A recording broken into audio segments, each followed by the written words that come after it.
ಗಣಿಗಾರಿಕೆ ನಡೆದ ಅಕ್ರಮ ತನಿಖಾ ಕರ್ನಾಟಕ ಲೋಕಾಯುಕ್ತ ರಚಿಸಲಾದ ವಿಶೇಷ ತನಿಖಾ ತಂಡ ಅದಕ್ಕೊಂದು ಹೊಸ ಕ್ಯಾಬಿನೆಟ್ ಸಬ್ ಕಮಿಟಿಯನ್ನು ನಾವು ರಚನೆ ಮಾಡಿ ನಮ್ಮ ಲಾ ಮಿನಿಸ್ಟರ್ ನೇತೃತ್ವದಲ್ಲಿ ಕೂಡಲೇ ಅದರ ಬಗ್ಗೆ ವರದಿಯನ್ನು ಕೊಡಬೇಕು ಅಂತೇಳಿ, 1 ತಿಂಗಳಲ್ಲಿ ವರದಿಯನ್ನು ಕೊಡಬೇಕು ಅಂತೇಳಿ ಅವರಿಗೆ ನಾವು ಮನವಿ ಮಾಡಿದ್ದೇವೆ.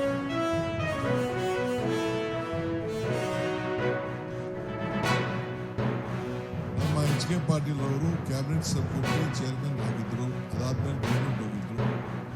ಅನೇಕ ನ್ಯೂನತೆಗಳನ್ನು ಅವರು ಕಂಡುಹಿಡಿದಿದ್ರು. ಬಹುಶಃ ಅದ್ರ ಬಗ್ಗೆ ನಾವೆಲ್ಲ ಅದ್ರ ಬಗ್ಗೆ ಎಷ್ಟು ಯಾವ ರೀತಿ ರಿಕವರಿ ಮಾಡಬೇಕು ಮತ್ತೊಂದು ಅಂತಂದ್ರೆ ಬೇಕಾದಷ್ಟು ಸಲಹೆಗಳೆಲ್ಲ ಬಂದಿತ್ತು, ಬೇಕಾದಷ್ಟು ತನಿಖೆಗಳೆಲ್ಲ ಆಗಿತ್ತು.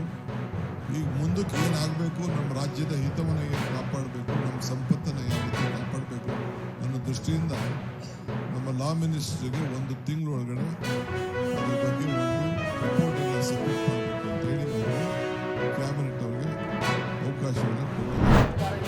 ಇಲ್ಲ, ಈಗ ನಾವು ಎಲ್ಲ ರೆವಿನ್ಯೂ ಡಿವಿಷನ್ಗಳಲ್ಲಿ ಕ್ಯಾಬಿನೆಟ್ ಮೀಟಿಂಗ್ ಅನ್ನ ಮಾಡಬೇಕು ಅಂತ ತೀರ್ಮಾನ ಮಾಡಿ ಗುಲ್ಬರ್ಗಾ ಡಿವಿಷನ್ ನಲ್ಲಿ ಕ್ಯಾಬಿನೆಟ್ ಮೀಟಿಂಗ್ ಮಾಡಿದ್ದೀವಿ, ಮೈಸೂರು ಡಿವಿಷನ್ ನಲ್ಲಿ ಕ್ಯಾಬಿನೆಟ್ ಮೀಟಿಂಗ್ ಮಾಡಿದ್ದೀವಿ, ಇವತ್ತು ಬೆಂಗಳೂರು ಡಿವಿಷನ್ ನಲ್ಲಿ ಕ್ಯಾಬಿನೆಟ್ ಮೀಟಿಂಗ್ ಮಾಡ್ತಾ ಇದ್ದೀವಿ. ಆನ್ಲೈನ್ ಮಾಡಕ್ಕೆ ಏನಾದ್ರು ತೊಂದರೆ ಇದೆಯಾ? ತೊಂದರೆ ಇದೆಯೇನ್ರಿ? ಅಲ್ಲ, ಕೇಳಪ್ಪ, ನಿಮ್ಗೆ ಏನಾದ್ರು ತೊಂದರೆ ಇದೆಯಾ? ಆನ್ಲೈನ್ ಕಳಿಸ್ಕೊಡ್ಲಿಕ್ಕೆ ನಿಮಗೇನು ತೊಂದರೆ? ಹೇಳೋದು ನಿಮಗೆ ಆನ್ಲೈನ್ ನಲ್ಲಿ ಅಕ್ಸೆಪ್ಟ್ ಮಾಡ್ತೀವಿ, ಮನೆಗೆ ಹೋದ್ರೆ ಅಕ್ಸೆಪ್ಟ್ ಮಾಡ್ತೀವಿ, ಮೀಟಿಂಗ್ಗಳಲ್ಲಿ ಅಕ್ಸೆಪ್ಟ್ ಮಾಡ್ತೀವಿ.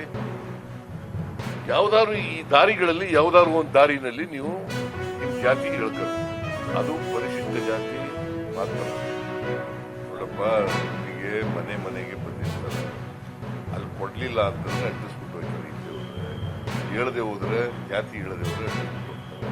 ಅದಕ್ಕೆ ನಾವೇನ್ ಮಾಡಿದೀವಿ, ಕೆಲವರಿಗೆ ಸೋಷಿಯಲ್ ಸ್ಟಿಗ್ಮಾ ಇರಬೇಕು, ಬೆಂಗಳೂರಲ್ಲಿ ಸೋಷಿಯಲ್ ಸ್ಟಿಗ್ಮಾ ಇರಬೇಕು. ಅದಕ್ಕೋಸ್ಕರವಾಗಿ ಆನ್ಲೈನ್ ಮೂಲಕ ಮಾಡ್ಬಿಡಿ.